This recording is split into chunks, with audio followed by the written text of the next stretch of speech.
اعوذ باللہ من الشیطان اللعین الرجیم بسم اللہ الرحمن الرحیم وصلی اللہ علی محمد وآل بیتہ الطیبین الطاہرین المعصومین۔ بارگاہ ملکوتی امیر المومنین سرزمین نجف اشرف صحن حضرت فاطمہ الزہراء سلام اللہ علیہا سے مومنین کرام کی خدمت میں خمس کے تفصیلی احکام کا سلسلہ درس نمبر 25 تک پہنچا ہے۔ آج کے اس درس میں ہم یہ بیان کریں گے کہ کیا مکلف کے ہر مال کے اوپر خمس واجب ہوتا ہے، جو بھی اموال اس کی ملکیت میں آتا ہے کیا اس کے اوپر خمس واجب ہوتا ہے یا نہیں۔ بعض اموال جو اس کی ملکیت میں آتے ہیں ان کے اوپر خمس واجب ہوتا ہے، اور بعض دیگر اموال جو اس کی ملکیت میں تو شمار ہوتے ہیں لیکن اس کے اوپر خمس واجب نہیں ہوتا ہے۔ لہٰذا کون سا ایسا ضابطہ ہے، طریقہ کار ہے، معیار ہے کہ جس کو بنیاد بنا کے ہم کہہ سکتے ہیں کہ جس مال کے اوپر یہ ضابطہ فٹ آئے گا اس کے اوپر خمس ہوگا، اور جس مال کے اوپر یہ ضابطہ فٹ نہیں آئے گا اس کے اوپر خمس واجب نہیں ہوگا؟ جواب یہ ہے کہ مکلف کو حاصل ہونے والے ہر مال کے اوپر خمس واجب نہیں ہوتا ہے، بلکہ خمس فقط اس مال کے اوپر واجب ہوتا ہے کہ جس پہ فائدے اور پرافٹ کا عنوان صادق ہو۔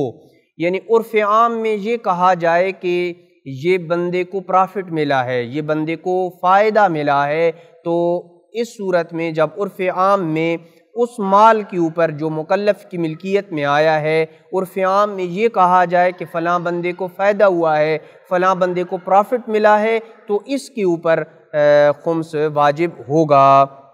مثال کے طور پہ کہ ایک شخص ہے کہ جس کو 1000 روپیہ کسی نے گفٹ دیا ہے، تو اب عرف عام کہتا ہے کہ اس کو یہ فائدہ ہوا ہے، یہ جو اس کو پرافٹ ہوا ہے اس کے اوپر اس کا خمس ہوگا، بشرط یہ کہ اس نے اپنے خمس کی سالانہ تاریخ سے پہلے اس کو استعمال نہیں کیا۔ اگر استعمال کر لیا تو خمس واجب نہیں ہوگا۔ پس ہر وہ چیز کہ جو لوگوں کے نزدیک پرافٹ اور فائدہ شمار ہو اس کے اوپر خمس واجب ہوتا ہے۔ اب فرق نہیں ہے کہ یہ فائدہ اور پرافٹ جو اسے حاصل ہو رہا ہے، چاہے وہ تجارت سے ہو رہا ہے، چاہے وہ ملازمت سے ہو رہا ہے، چاہے وہ مزدوری سے ہو رہا ہے، چاہے کاشتکاری سے ہو رہا ہے، اس کو کسی نے ہدیہ دیا ہے، یا وہ میراث کے جس کی ملنے کی انسان کو توقع ہوتی ہے، جیسے بیٹے کو یہ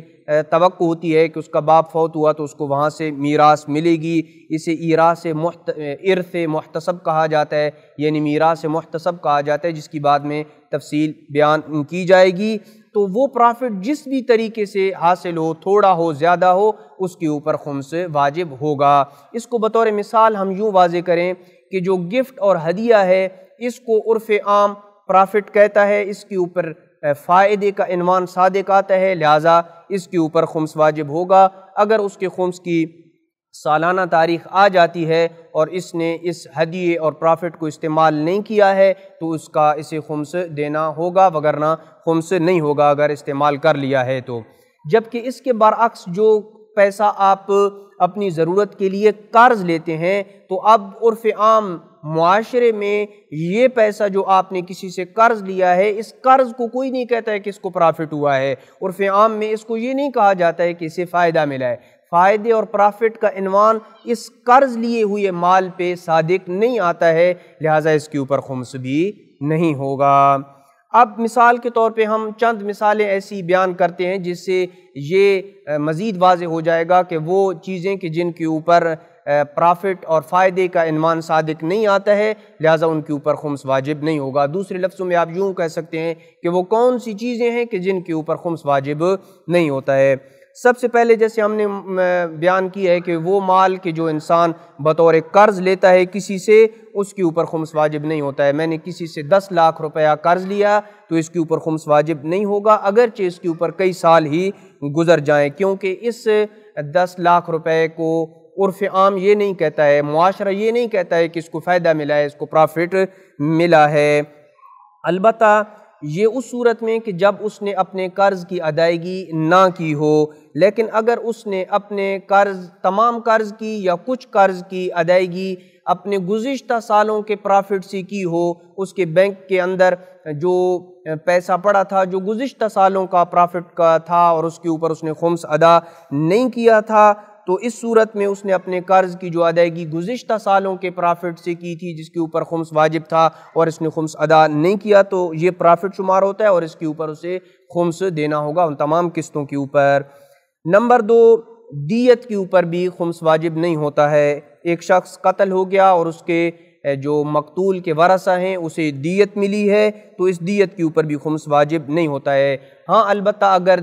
جو دیت کی مقدار دی جا رہی ہے وہ شرعی مقدار سے زیادہ دیت دی جا رہی ہے، مثال کے طور پہ دیت جو ہے وہ 1000 روپیہ بنتی تھی اور جو قاتل نے جو دیت دی ہے مقتول کے ورثہ کو وہ 1500 دی ہے، تو یہ 500 روپے جو اضافی دیا گیا ہے اس کے اوپر جو ہے وہ خمس ہوگا، یہ پرافٹ شمار ہوتا ہے۔ اب اگر اس 500 کو اس نے اپنے سال کی جو خمس کی تاریخ ہے اس سے پہلے استعمال کر لیا تو اس کا خمس نہیں ہوگا، استعمال نہیں کیا تو خمس دینا ہوگا۔ اسی طرح جو انسانی اعضاء کی دیت ہوتی ہے، کسی شخص نے کسی کے ہاتھ اور پاؤں کو توڑ دیا تو اس کے نتیجے میں جو دیت ملتی ہے اس کا بھی خمس واجب نہیں ہوتا ہے۔ مہر جو خاتون اپنے شوہر سے وصول کرتی ہے، چاہے وہ عقد دائم کا مہر ہو یا عقد موقت جسے عقد متعہ کہا جاتا ہے اس کا مہر ہو، ہر قسم کے مہر کے اوپر بھی خمس واجب نہیں ہوتا ہے۔ طلاق خلو کا جو عوض ہوتا ہے، خاتون جب طلاق خلو لیتی ہے تو اس کے عوض میں مرد کو وہ کچھ پیسے دیتی ہے جس کے اوپر باہمی مرد اور عورت کا اتفاق ہوتا ہے، تو یہ جو طلاق خلو کا عوض ہوتا ہے اس کے اوپر بھی خمس واجب نہیں ہوتا ہے۔ شوہر بیوی سے جو طلاق خلو کے عوض میں جو مال لیتا ہے اس کے اوپر خمس واجب نہیں ہوتا ہے۔ اور چھٹی اور آخری چیز وہ میراث کی جس کی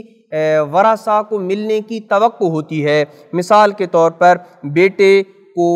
جو باپ کی طرف سے میراث ملتی ہے اس کے اوپر بھی خمس واجب نہیں ہوتا ہے۔ ایک اور میراث کی قسم ہے جس کے اوپر خمس واجب ہوتا ہے جسے ہم بعد میں میراث کے احکام میں تفصیل کے ساتھ بیان کریں گے۔ وصلی اللہ علی محمد وآل بیتہ الطیبین الطاہرین المعصومین۔